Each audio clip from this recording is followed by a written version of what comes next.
Everyone, आज हम class 6 की एसएसटी बुक का third chapter landforms and life इसका टॉपिक प्लेन्स स्टार्ट करेंगे। हमने हमारे पहले के जितने भी टॉपिक थे प्लेट्यूज़ माउंटेन्स वाले वो हम सब अपने पिछले पार्ट में कवर करके आ चुके हैं। आज हम स्टार्ट करेंगे planes. Plains are landforms that have an extensive flat or gently undulating surface।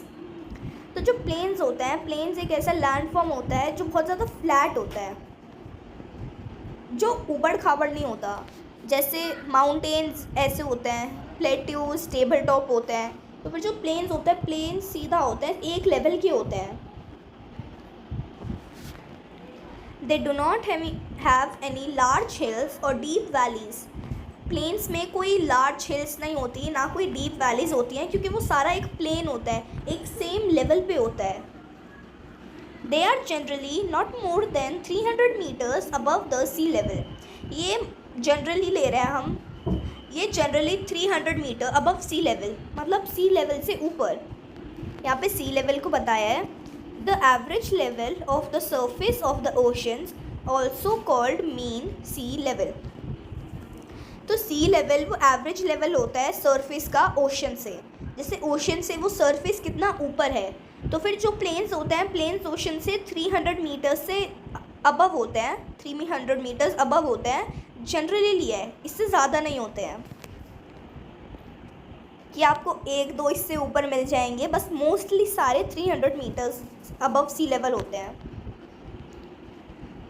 Flood plains are one type of plains formed by rivers originating in mountain ranges, where they collect particles of rock, sand and silt called sediments। जो flood plains होते हैं वो एक ऐसा type के plains होते हैं जो रिवर्स माउंटेन्स की रेंजेस से ओरिजिनेट करती है, उनसे बनते हैं। क्योंकि जब जैसे जैसे रिवर फ्लो करके जाती है लैंड के साइड से, तो फिर वो अपने साथ बहुत सारे रॉक के पार्टिकल्स, सैंड, सिल्ट, जिन्हें हम सेडिमेंट्स कहते हैं, कंकर, वो सब छोड़ के चली जाती है, जिससे हमारे प्लेन्स फॉर्म हो जाते हैं। These sediments are carried all the way to the plains. ये जितने भी सेडिमेंट्स हैं, ये सेडिमेंट्स माउंटेन से फिसलते फिसलते आते हैं। माउंटेन के सारे सेडिमेंट्स, रॉक, सैंड, ये सारी आती है और प्लेन्स पे डिपॉजिट हो जाती है। where the rivers deposit them, making the soil very fertile। तो जो सेडिमेंट्स होते हैं, सेडिमेंट्स जो हमारे रिवर है वो लेके आ रही है माउंटेन से, वो उन्हें डिपॉजिट कर देती है प्लेन्स में, मतलब प्लेन्स में लाके छोड़ देती है। इसीलिए जो हमारा सॉइल होता है प्लेन एरिया का, वो बहुत ज़्यादा फर्टाइल होता है। इसलिए जो प्लेन्स होते हैं, प्लेन्स में आप देखेंगे कि जनरली बहुत ज़्यादा पॉपुलेशन होती है।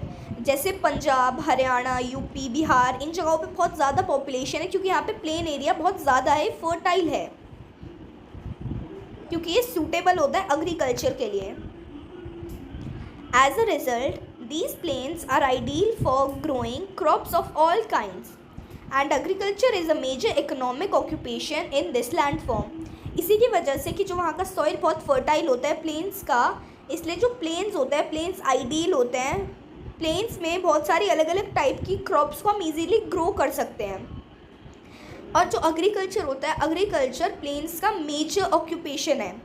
कि जो जितनी भी आप प्लेन जगहों पे जाओगे, जैसे नदर्न प्लेन्स हैं हमारे, आप पंजाब में देखेंगे, हरियाणा में देखेंगे, यूपी में देखेंगे, वहाँ पे आपको प्लेन्स ही प्लेन मिलेंगे।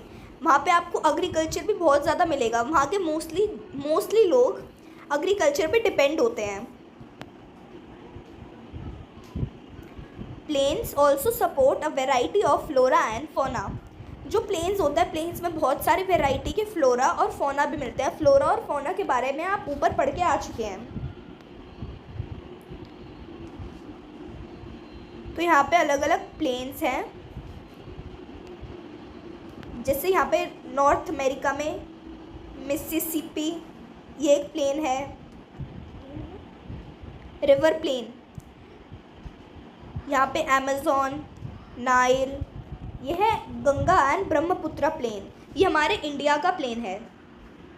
ये गंगा और ब्रह्मपुत्रा रिवर जो इंडिया में प्लेन्स हैं जितने भी, वो गंगा ब्रह्मपुत्रा प्लेन है। यहाँ पे आप अलग अलग प्लेट्यूज भी देख सकते हैं, जैसे Tibetan plateau, Mongolian, east African, और आपको यहाँ पे माउंटेन रेंजेस भी दिख रही हैं।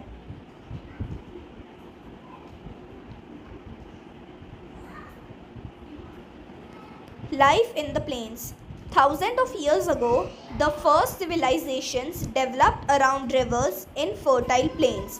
Thousands of years पहले, हज़ारों साल पहले जो फर्स्ट सिविलाइजेशंस थी, जितने भी लोग पहले सेटल होना स्टार्ट किया था लोगों ने, वो डेवलप कर करके रिवर्स के फर्टाइल प्लेन में ही सेटल होते थे, रिवर के आसपास ही सेटलमेंट करते थे अपना, क्योंकि वो वहाँ पे इजीली एग्रीकल्चर कर पाते थे, वहाँ से उनको वाटर भी मिल जाता था, इसलिए। In our times too a large part of the world's population lives in plane.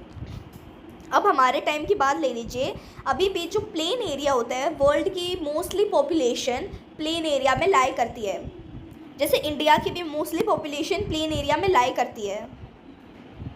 About 40 crore people, more than 1/4 of the total Indian population, live in India's Ganga Plain, often called the Gangetic Plain.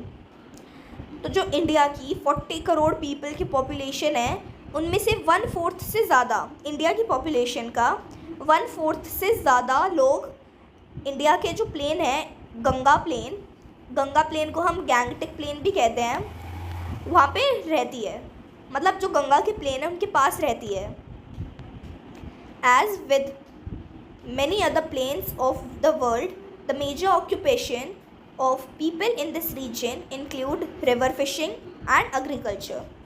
आप India में ले लीजिए या फिर किसी भी country में ले लीजिए, कहीं पे भी वर्ल्ड के किसी भी पार्ट में ले लीजिए, जो प्लेन एरिया है, प्लेन एरिया में मोस्टली लोगों की ऑक्यूपेशन होती है, जो दो ही मेन ऑक्यूपेशन है, मतलब और भी है, बस दो मेजर ऑक्यूपेशंस हैं, रिवर फिशिंग और एग्रीकल्चर। यहाँ के जो मोस्टली लोग होते हैं वो फिशिंग में, जो रिवर है हमारी, उनसे या तो फिशिंग करने में या फिर उसके आसपास एग्रीकल्चर करने पे ही डिपेंडेंट होते हैं।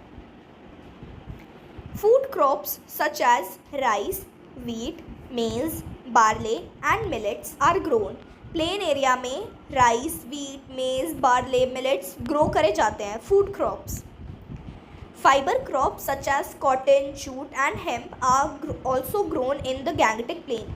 गैंगटिक प्लेन में फाइबर क्रॉप, हमारे कपड़ों को बनाने की क्रॉप जिनसे हमें फाइबर मिलता है, जैसे कॉटन, जूट, हेम्प, ये सारी चीज़ें भी गैंगटिक प्लेन में ग्रो करते हैं। Traditional agriculture has been mostly rained, that is water through rainfall. जो हमारा ट्रेडिशनल एग्रीकल्चर होता है ऐसी जगहों पर, तो ये मोस्टली इसका इरिगेशन रेनफॉल से होता है, इनको वाटर ज़्यादातर रेनफॉल से मिलता है। In recent decades however agriculture has turned to irrigation with water brought to the fields through network of canals or pumped from ground water। ये रिसेंट की डिकेड्स में, डिकेड्स माने पिछले 10 सालों में एग्रीकल्चर है वो इरिगेशन में बदल गया है। जो खेती बाड़ी हो रही है उसमें इरिगेशन से हो रही है, वो रेनफॉल से इतना नहीं होता। जो वाटर होता है उन्हें फील्ड्स में लाया जाता है ग्राउंड वाटर से, नेटवर्क ऑफ कैनाल से, और पंप किया जाता है ग्राउंड वाटर से ट्यूबवेल लगा के।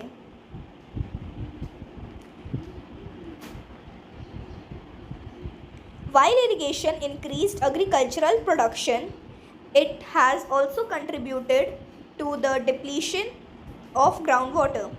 क्योंकि जो इरिगेशन है वो बढ़ा है, जैसे जैसे एग्रीकल्चर बढ़ा है, तो फिर इसलिए हमारा जो इरिगेशन फिर ग्राउंड वाटर से पंप करके होता है पानी को, इसलिए जो ग्राउंड वाटर है उसमें डिप्लीशन हुआ है।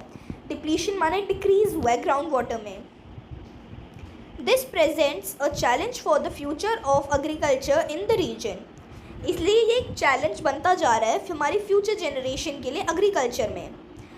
जो फ्यूचर में एग्रीकल्चर होगा इस रीजन में, उसके लिए एक चैलेंज है कि वहाँ का पानी ख़त्म होता जा रहा है, तो उन्हें अच्छे से इरिगेशन की फैसिलिटीज़ कहाँ से मिलेंगी।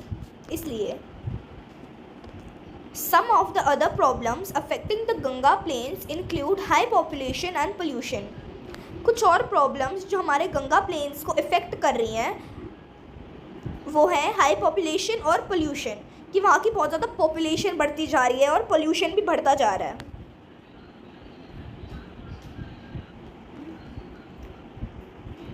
इसके आगे हम यहाँ से नेक्स्ट पार्ट में कवर करेंगे। Thank you.